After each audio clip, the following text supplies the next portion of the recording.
हाँ तो शुरू किया जाए। हम लोग कहाँ तक पढ़ चुके हैं याद दिलाइए। हाँ आज हम लोग का बड़ा महत्वपूर्ण टॉपिक है और त्वरण। त्वरण पढ़ने के बाद एक और प्रैक्टिस सेट आने वाला है, तो या तो अगर आज हो जाता है तो आज मिल जाएगा, नहीं तो कल आइएगा तो कल मिल जाएगा।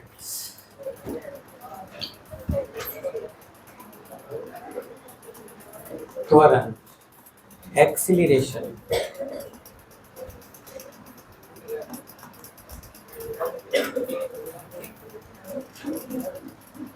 एक्सीलरेशन, चलिए बढ़िया से पहले समझ लेते हैं। ये कोई भारी चीज नहीं है। त्वरण जैसे ही हम लोग शब्द बोलते हैं, इसको हम उदाहरण से समझेंगे तो ज्यादा बेहतर होगा। त्वरण कभी भी पहचान करने आ जाना चाहिए आपको कि किस चीज में त्वरण है कि नहीं, ये शब्द क्या है, ये चीज करने आपको आ जाना चाहिए, बस इतना काफी है। तो देखो, कभी भी कोई भी चीज गति में अगर रहती है तो उसमें तुम्हें ये गौर करना है कि वो गति सेम रह रहा है या फिर बढ़ते जा रहा है या फिर घटते जा रहा है, ये बताना है। अब जैसे एक सवाल सिंपल, कोई चीज नीचे से ऊपर फेंको, तो कोई चीज नीचे से ऊपर फेंकोगे तो उसका चाल घटता जाएगा, बढ़ता जाएगा या कोई परिवर्तन नहीं होगा। बताओ क्या होगा। किसी वस्तु को तुम ऊपर फेंकोगे, मान लो तुम यहाँ 40 की स्पीड से फेंका, ठीक है, तो ये जब ऊपर जाएगा तो चाल घटते जाएगा या 40 ही रहेगा, घटते जाएगा और अंत में क्या हो जाएगा, जीरो होगा। तो कुछ पल के लिए रुकेगा और फिर वहां से रिटर्न चल देगा और अंत में आके फिर 40 हो जाएगा। समझ में आया। जहां से चला था वहां जब पहुंचेगा तो स्पीड फिर 40 हो जाएगा। तो इस गति में आपने क्या देखा, चाल घटते गया और फिर चाल क्या हो गया, बढ़ते गया। ये चीज आपने देखा, गौर किया। वही अगर हम एक प्लेन की बात करें कि प्लेन जब उड़ान भरता है तो आसमान में जब पहुंचता है तो यहाँ से यहाँ तक वो अपने चाल को चाहे जितना भी रखे, लेकिन आसमान में जब यहाँ रहता है तो इस जगह से यहाँ तक एकदम सीधे समान चाल से, अगर यहाँ 1200 है तो यहाँ से 1200 1200 1200 हमेशा 1200 ही रहता है। हो सकता है कि वो अपना चाल यहाँ से बढ़ाते बढ़ाते बढ़ाते बढ़ाते कहाँ तक पहुंचाया, 1200 तक, अब 1200 ही फिक्स कर दिया। ये भी हो सकता है। कोई बाइक वाला बाइक चला रहा है तो बाइक का पहले तो एक्सीलरेटर क्या करेगा, उसको ऐसे पकड़ेगा, ऐसे ऐंठेगा, तो उसका गाड़ी पहले से तो विराम में था, जीरो था। उसके बाद धीरे धीरे अपने स्पीड को बढ़ा के कांटा मान के चलो 40 पे ले गया। अब रास्ता खूब बढ़िया, बहुत अच्छा है। अब लगातार लगभग वो अपना स्पीड कितना रख रहा है, 40। अचानक से ठोकर आ गया तो वो अपने चाल को क्या कर लेगा, कम कर लेगा, 40 से कम कर लेगा। तो बस आपको ध्यान देना है कि चाल जब तक सेम रह रहा है, सेम, चेंजिंग नहीं हो रहा है, तो आपको बोलना है कि त्वरण जीरो है। समझ में आया। त्वरण जीरो कब बोलना है बताइए, जब चाल या वेग सेम रहे, कांस्टेंट रहे। बताइए त्वरण है कि नहीं इसमें, त्वरण है तो बेवकूफ हो, त्वरण जीरो है। बोलो त्वरण जीरो क्यों है, सेम चाल से चल रहा है। अगर स्पीड इसका बढ़ता जाता तो हवा भी बढ़ता जाता, एक समय ऐसा आता कि हवा से हम उड़ आ जाते, लेकिन ऐसा थोड़ी हो रहा है। सेम चाल से जैसे है वैसे चल रहा है। क्या इसमें त्वरण है, तो नहीं। अब बताइए यहाँ तक त्वरण है कि नहीं, त्वरण है, क्योंकि चाल यहाँ पर क्या हो गया, बढ़ते गया। अब बताइए यहाँ से यहाँ तक त्वरण जीरो। क्लियर हो गया। अगर चाल घटे तो आप उसे त्वरण मत बोलिएगा, उसे मंदन बोलिएगा। समझ में आया, मंदन। तो अब बताइए ये जो वस्तु हमने ऊपर फेंका, त्वरण की मंदन, मंदन, क्योंकि चाल क्या हो रहा है, घट रहा है। अब बताइए ऊपर से नीचे आया, त्वरण की मंदन। आप मंदन को ऋणात्मक त्वरण भी बोल सकते हैं। बोलिए समझ में आ गया। अब हम कुछ उदाहरण ले रहे हैं, जल्दी से बताते जाइएगा फटाफट। कोई बाइक वाला अपना स्पीड लगातार 20 21 22 बढ़ाते जा रहा है, तो बताइए क्या है, त्वरण है कि मंदन है कि जीरो है, त्वरण है। ब्रेक लगाया, मंदन। अब आप हमें बताइए, जब आप साइकिल चलाते हैं, जब जब ब्रेक लगाते हैं तो क्या होता है? मंदन होता है। समझ में आया? अब ब्रेक हटाते ही पौड़ी पर जैसे ही लात रखते हैं तो वो क्या बन जाता है? त्वरण। एक समान चाल से जब चलते रह जाए, जीरो। बोलिए, समझ में आ गया? अब बात करते हैं, ये तो भाई पहचानने का तरीका हो गया कि त्वरण किस में होगा, मंदन किस में होगा। ठीक है, अब आपको जानना है कि त्वरण और मंदन का मान कैसे निकालेंगे। तो बहुत ही सिंपल है, आपको पहले का स्पीड पता होना चाहिए। जैसे मान लो कि कोई वस्तु का स्पीड पहले 40 मीटर प्रति सेकेंड है, ठीक है।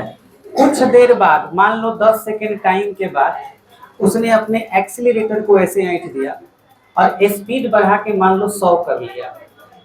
तो 100 मीटर पर सेकेंड अगर हो जा रहा है और टाइम कितना लगा? 10 सेकेंड। तो आपको बस ये बताना है 1 सेकेंड में कितना बढ़ा होगा। तो पहले बताइए, 40 से 100 हुआ है ना, हमको पता कर, तब बढ़ा कितना है इसमें? 60 बढ़ा ना। तो 60 अगर बढ़ा है तो 1 सेकेंड पर कितना पड़ा? 6 बढ़ा।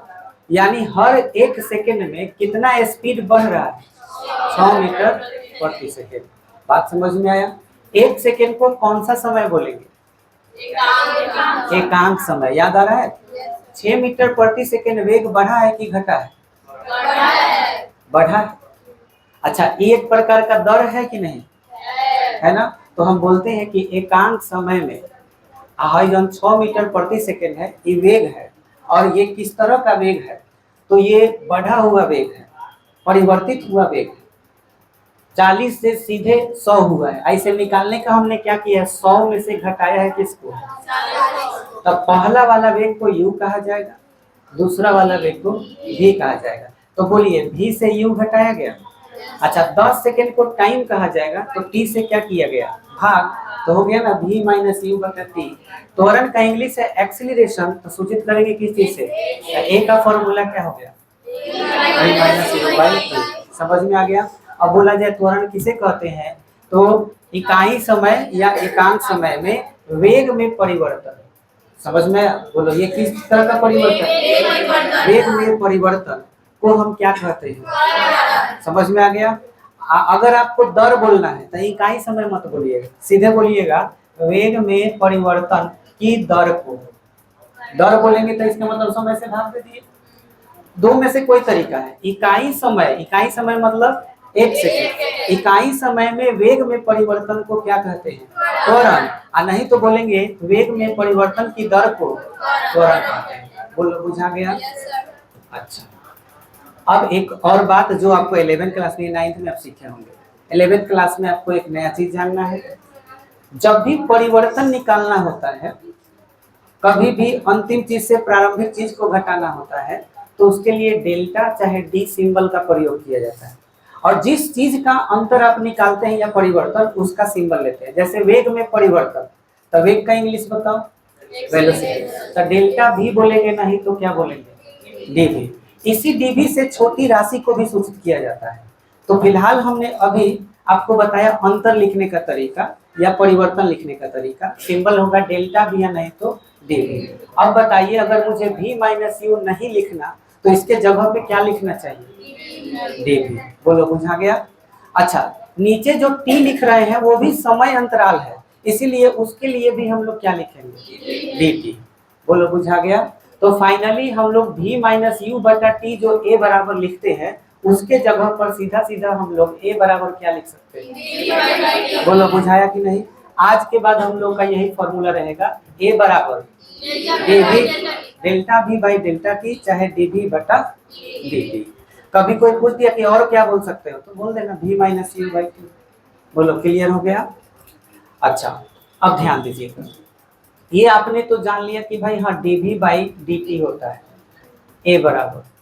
हमने इसके पहले अवकलन पढ़ाया था फर्स्ट चैप्टर में, ठीक है। तो यहाँ पे गौर से देखिए, v मतलब वेग है और वेग का हो रहा है अवकलन। तो इसका मतलब वो भी किसके सापेक्ष? समय के सापेक्ष। तो समय के सापेक्ष वेग का अवकलन होता है तो क्या निकलता है? त्वरण निकलता है। अब आप लोग एक फॉर्मूला पढ़े होंगे, v बराबर s बटा टी। तो बोलो v बराबर अब ds बटा dt बोल सकते हैं। तो ये विस्थापन का है, तो विस्थापन का अवकलन होगा तो वेग मिलेगा, अब वेग का अवकलन करेंगे तो क्या होगा, त्वरण। बुझा गया? चलिए अब इसको लिख लेते हैं फिर आगे बढ़ें। लिखिए इकाई समय में, बोले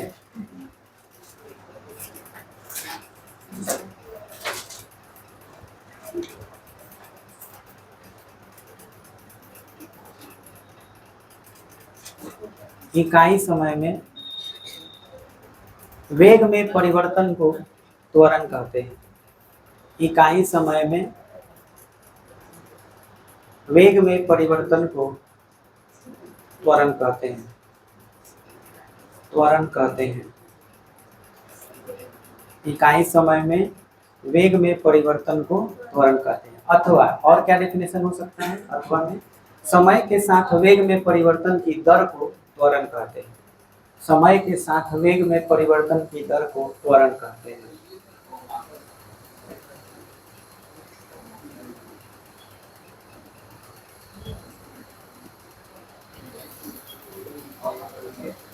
बोलिए ए बराबर हम लोग क्या लिखेंगे, v minus you by T. त्वरण ए बराबर v माइनस यू का मतलब क्या है, प्रारंभिक वेग। इसको इंग्लिश में बोलेंगे इनिशियल वेलोसिटी। और v का मतलब होता है अंतिम वेग, इसको बोलेंगे फाइनल वेलोसिटी।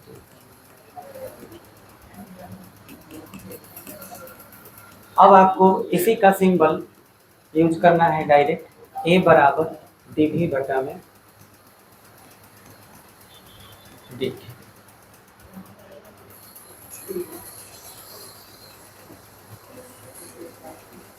ये हो गया ना।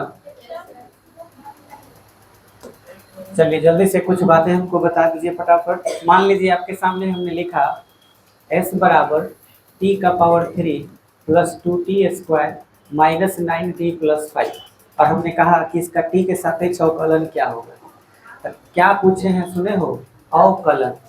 अवकलन का मतलब होता है ds बटा dt, ये बताना है। तो बहुत ही साधारण सा नियम है, बता चुके हैं आप लोगों को। कितना पावर है, 3 नीचे लाएंगे, ऊपर एगो कम कर देंगे। याद है ना लड्डू वाला नियम, 3 गो लड्डू है, नीचे आया एगो कम हो गया तो 3t²। तो बताओ यहाँ क्या होगा, 2 दूना 4, और t का पावर एगो कम हो गया 3। अब बताओ यहाँ क्या होगा, 9t का यहाँ पे प्लस में 5, केवल 9 होगा क्योंकि t का पावर कितना है, 1। अब 1 से 9 में गुना करोगे तो 9 ही ना होगा। बोलो बुझा गया? अब बताओ ds बटा dt किसका फॉर्मूला था, वेग का। तो v बराबर हमारा कितना हो गया, 3t² प्लस 4t माइनस 9। अब हम कहे कि चलो फिर से डिफरेंशिएशन करो, तब बोलो dv बटा dt लिखेंगे। अब बोलो dv बटा dt फिर से करो, कितना होगा, 3 दूना 6t प्लस 4t का 4 हो जाएगा। बोलो dv बाई dt किसका फॉर्मूला है, त्वरण। तो a बराबर क्या हो जाएगा, 6t प्लस 4। अब हम तुमसे कहें कि बताओ तो t बराबर 2 सेकेंड में त्वरण कितना होगा, तो तुम्हें सीधे a बराबर t का मान कितना रख देना है, 2 प्लस 4, 6 दूना 12, 12 4 16 मीटर प्रति सेकेंड स्क्वायर। ये क्या हो जाएगा, त्वरण हो जाएगा। अच्छा ये कौन सा त्वरण कहना चाहिए इसको, तो इसको हम लोग बोलेंगे तात्क्षणिक त्वरण, क्योंकि हम 2 सेकेंड जब हुआ था उस वक्त का बता रहे हैं। समझ में आया? तो जब किसी क्षण में अगर आप कोई चीज बता रहे हो, चाल बता रहे हो तो तात्क्षणिक चाल हो जाएगा, वेग बता रहे हो तो तात्क्षणिक वेग हो जाएगा, त्वरण बता रहे हो तो तात्क्षणिक त्वरण हो जाएगा। बोलो बुझा गया? अगर वही हम बोले कि दूसरे सेकंड में वेग कितना था, तो यहाँ 2 लिखना पड़ेगा वेग में। अब वेग में 2 लिखोगे तो बताओ कितना होगा, 2 दूना 4, 4 3 12, फिर यहाँ रखोगे तो 4 दूना 8 माइनस 9, तो 12 8 20, 20 से 9 गया कितना, 11 मीटर प्रति सेकेंड। ये क्या आ गया, लेकिन कौन सा वेग, तात्क्षणिक वेग, क्योंकि आपने डायरेक्ट दूसरे सेकेंड का पूछा है। समझ में आ गया? चलिए बताइए तो जल्दी से। मान लीजिए कि आपके सामने क्वेश्चन है t का पावर 4 प्लस t का पावर 3 माइनस 4t² ये है हमारा भी का मान। अब हम आपसे कहें कि इसका डिफरेंशिएशन क्या होगा, तो बोलिए dv बटा dt बराबर क्या लिखिएगा? 4t 3 हो जाएगा, और इसके बाद 3t स्क्वायर, फिर -4 दूना 8t हो जाएगा। बोलो dv बाई dt किसका फॉर्मूला है? त्वरण का। तो a बराबर बोलो क्या हो जाएगा? 4t cube plus 3t square minus 8t। सवाल में बोल दिया 1 सेकेंड में त्वरण कितना होगा, तो सीधे 1 लिख दोगे। 2 सेकेंड का पूछेगा 2 लिख देना है। बोलो बुझा गया? अच्छा, ये हो गया अवकलन। अब अगर समाकलन बोलेगा तो समाकलन के लिए ऐसे चिन्ह रहेगा। अगर समाकलन में मान लो खाली dx लिखा हुआ है तो इसका फॉर्मूला सीधे x प्लस सी हो जाएगा। समझ में आया? मतलब यहाँ d और इंटीग्रल हट जाएगा, खाली क्या हो जाएगा? x। मान लो कि dw लिखा हुआ है तो केवल क्या हो जाएगा? w। मान लीजिए केवल dt लिखा हुआ है तो कितना हो जाएगा? d। समझ में आ रहा है? तो इस तरह से आपको समाकलन करने आना चाहिए। मान लीजिए कि एक्स स्क्वायर प्लस 5 लिखा हुआ है और यहाँ dx लिखा हुआ है, इसका इंटीग्रेशन करना है। तो जितना पावर हो ए वो बढ़ा देना है। तो पावर 2 है तो बढ़ा के बताओ 3, अब उससे भाग दे देना है 3। अब 5 का कितना लिख देंगे? 5x लिख देंगे। समझ में आया? तो इस तरह से हम लोगों को इंटीग्रेशन करने आना चाहिए। जो लोग ये सब नहीं पढ़े हैं फर्स्ट चैप्टर में जा करके इसमें देख लीजिएगा, ठीक है। आइए अब आप लोग को सवाल दिखाते हैं।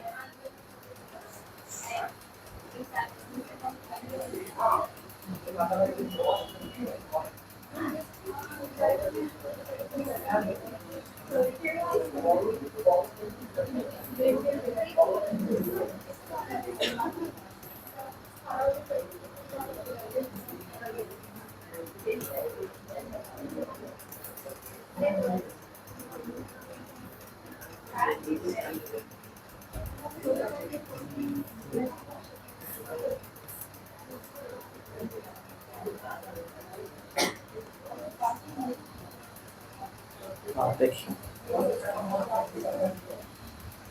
ये सीट आप लोगों को मिल जाएगा प्रैक्टिस।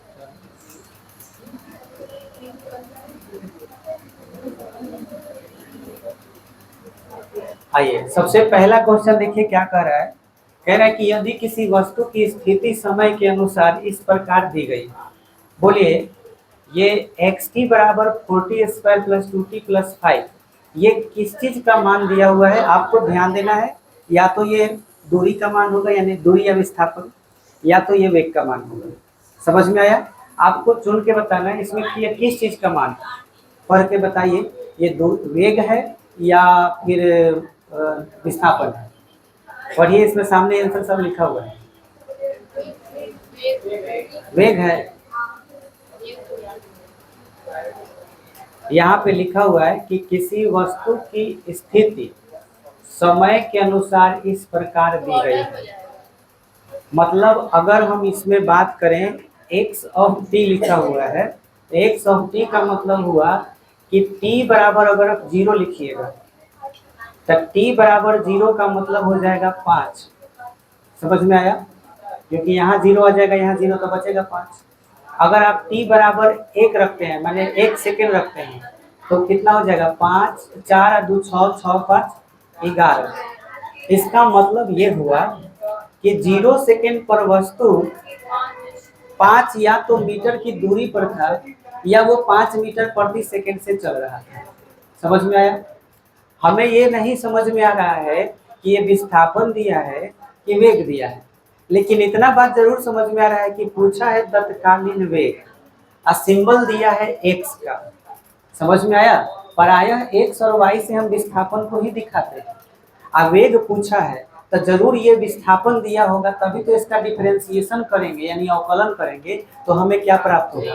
वेग प्राप्त होगा। तत्कालीन वेग तात्क्षणिक वेग को ही तो कहा जाता है, आपको बता चुके हैं। समझ में आया? तो बोलिए ये किस चीज का मान दिया हुआ है? विस्थापन का मान दिया हुआ है। और विस्थापन को किस चीज से दिखाते हैं? एस से। तो हम सीधे एस बराबर लिखेंगे।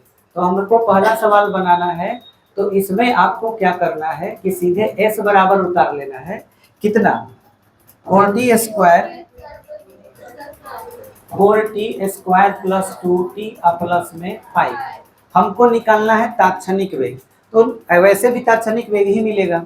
अब बताइए एस का डिफरेंशिएशन कीजिएगा अवकलन, तो क्या लिखिएगा, ds बटा dt। बताइए कितना आएगा, 8t, और ये 2 आ जाएगा। बोलिए ds बटा dt किसको कहा जाता है, v को कहा जाता है। तो v बराबर कितना हो जाएगा, 8t प्लस में 2 हो जाएगा। अब कितना के लिए पूछा है और क्या पूछा है, ये बोला है कि उस वस्तु का तत्कालीन वेग क्या होगा, और इसमें समय नहीं पूछा है, समय नहीं दिया है कि कितना समय पर चाहिए। तो हमारा सीधा सीधा यही आंसर हो जाएगा, मीटर पर सेकेंड। अब हम इससे 0 सेकेंड का भी बता सकते हैं। बोलो 0 सेकेंड में वेग कितना रहेगा, 2 मीटर प्रति सेकेंड। पहला सेकेंड में कितना होगा, 10, और दूसरा सेकेंड में 8 दूना 16, 2 18। तो जितना सेकंड का पूछेगा हम बड़े आराम से बता सकते हैं, और कुछ टाइम नहीं दिया है तो यही हमारा आंसर हो जाएगा। बोलिए समझ में आ गया। अभी देखिए और देखिए, पूरा क्लियर कर लीजिए। इसके बाद देखिए ये 2 नंबर सवाल में क्या बोला है कि यदि वेग vt, अब यहाँ क्लियर हो रहा है कि किसका मान दिया है, वेग का दिया है। प्रारंभ में विश्रामावस्था का मतलब क्या हुआ, विराम में, यानी शुरू हुई वस्तु की स्थिति xt ज्ञात कीजिए। अब बताइए x का मतलब क्या है, यहाँ पर विस्थापन, उल्टा कुछ दिया है। ये पहले वेग दे दिया है और कह रहा है कि वेग से क्या निकल, विस्थापन। हम लोग अभी अभी जो सवाल बनाए हैं उसमें विस्थापन से क्या निकाले हैं, वेग। हाँ बोलो क्या करेंगे, ठीक बोले हो, बोलो। हाँ समाकलन करेंगे। बताओ क्यों समाकलन क्यों करेंगे, उल्टा कह रहा है ना। अवकलन का उल्टा प्रक्रिया क्या कहलाता है, समाकलन। बोलो बहादुर सर, बुझा गया। देखो बड़े आराम से इसको हम बना सकते हैं। पहले तो वेग उतार लेते हैं। वेग का मान कितना दिया हुआ है,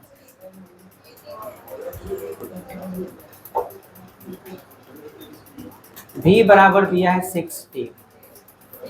हमारा काम है क्या निकालना, विस्थापन को किस चीज से सूचित करते हैं, s से। तो जल्दी से बताइए v का फॉर्मूला, v का आपके सामने आंसर है, ds बाई dt। तो v का फॉर्मूला है, इसके जगह पे क्या लिख दोगे, ds बाई dt बराबर कितना है। हमें क्या करना है, इंटीग्रेशन, समाकलन। तो समाकलन में कभी भी बाटा नहीं होना चाहिए, तो इसके नीचे क्या छिपा हुआ है, हाँ तो तिरछा गुना करो। तो 1 से ds में गुना करो। अच्छा कितने लोग को लग रहा है कि गुना होगा तो t स्क्वायर हो जाएगा, ये t स्क्वायर नहीं होगा, ये दिमाग में रखना। dt डिफरेंस को बताता है, अभी थोड़ा देर पहले बताया डिफरेंस को। तो 6t जो कहते हो आप dt से गुना होगा, dt बगल में उतर जाएगा। समझ में आ गया। अब बोलो क्या करना है, समाकलन। समाकलन का चिन्ह ऐसे होता है, तो ऐसे लगा देंगे और लिख देंगे क्या चीज, ds। फिर समाकलन, फिर यहाँ पे क्या लिख देंगे, 60 dt। बोलिए बुझा गया। अब बताइए अभी भी फॉर्मूला बताए इसका फॉर्मूला है सिंपल, डी से इंटीग्रल खत्म हो जाएगा, केवल s बचेगा। अगर ऐसा देखो तो w लिख देना, ऐसा dx देखो तो क्या लिख देंगे x, ऐसे dr देखेंगे तो क्या लिख देंगे r। समझ में आया। तो यहाँ क्या है, ds है तो s लिख देंगे, हो गया इंटीग्रेशन, बुझा गया। अच्छा इसमें 6 जो कहते हो कांस्टेंट है, उतर जाएगा। फिर नियम है कि यहाँ अगर dt खाली रहता ना तो t लिख देते, लेकिन dt के बगल में क्या है, t। तो जितना पावर होता है उसमें 1 बढ़ा दिया जाता है, और उसी से हम लोग क्या कर देते हैं, भाग देते हैं। तो बोलो पावर कितना है, 1 को बढ़ा गया तो कितना होगा, 2, और 2 से यहाँ भाग दे देंगे। समझ में आ गया। अब बोलो 2 से 6 कट जाएगा, कितना बढ़ता है, तो बोलो s बराबर क्या हो जाएगा, 3t स्क्वायर। ये हमारा हो गया विस्थापन, आंसर हो गया। आया समझ में। अगर तुम चाहो इसको चेक करना कि हम सही है कि गलत बनाए हैं, तो इसको तुम फिर से डिफरेंशिएशन करके चेक कर सकते हैं कि हम सही बनाए कि गलत। जैसे बोलो इसका डिफरेंशिएशन कैसे करेंगे, ds बाई पावर कितना है, 3 गुना 6, पावर एगो कम करो, 1। तो देखो तो 6t सवाल में था, आ गया, इसका मतलब हम सही बनाए। बोलिए क्लियर हो गया? चलिए इसको नोट कर लीजिए। देखिए ये क्वेश्चन बहुत आसान था, इसमें ना सीधे सीधे a का ही मान दे दिया, और इसके बाद अगर हम बात करें वेग का तो v बराबर प्रारंभिक वेग दिया है। प्रारंभिक वेग मतलब u का मान 5 मीटर पर सेकेंड और 4 सेकेंड टाइम का वैल्यू हो गया। तो इसमें हमसे पूछा है बाद उसके वेग, बाद का उसका वेग क्या होगा। तो ये बराबर v minus you by T लिखेंगे। ये सिंपल यहाँ 2 मीटर पर सेकेंड स्क्वायर होगा। v माइनस यू तो v और माइनस यू का मान 5, t का मान 4, क्रॉस गुना करेंगे तो v माइनस 5 बराबर 8 और v बराबर हो जाएगा 8 प्लस 5 बराबर 13 मीटर पर सेकेंड। आंसर आ गया समझ में? अब ये आपको क्वेश्चन जो है चला जाएगा आज ग्रुप में, और कल आपको इसका सीट भी मिल जाएगा। दूसरा चीज कि ये जो है क्वेश्चन का थोड़ा सा सुन लीजिए, कैसे बनाइएगा, ट्राई कैसे कीजिएगा। आपको ये जो वैल्यू दिया वो किसका दिया है? विस्थापन का। तो क्या कीजिएगा, अवकलन करिएगा, इसको एस लिख लीजिएगा और ds बटा dt निकालिएगा तो किसका मान मिलेगा? v का। तो उसे हम क्या बोलेंगे? वेग का समीकरण बोलेंगे। ऐसे समीकरण तो आ रहा है ना, कोई चीज बराबर हो तो समीकरण होता है, तो वेग का समीकरण। फिर बताओ v का अवकलन करोगे तो dv बटा dt होगा, ये a का फॉर्मूला, तो क्या मिलेगा? और इस सवाल में देखो तो कुछ नया चीज दिया है। क्या चीज? t बराबर 2, यानी उस पर तात्क्षणिक तुमको वेग निकालने के लिए बोला है। और क्या बोला है? अच्छा वेग निकालना है तो किसमें 2 रखोगे? वेग वाले में। त्वरण निकालना होगा तो त्वरण के समीकरण में। तो वो तुम्हारा दोनों आंसर बड़े आराम से आ जाएगा। आगे लगभग क्वेश्चन इसी पैटर्न पे है, ds बटा dt पे और dv बटा dt पे। उल्टा जब निकालना होगा तो क्या करना होगा? समाकलन करना है। ठीक है, तो वो सब वीडियो आप लोग देख करके और इसे ट्राई करेंगे, या कॉपी भी होगा उसमें इंटीग्रेशन डिफरेंशिएशन बताया। ठीक, चलिए बस आज इतना है।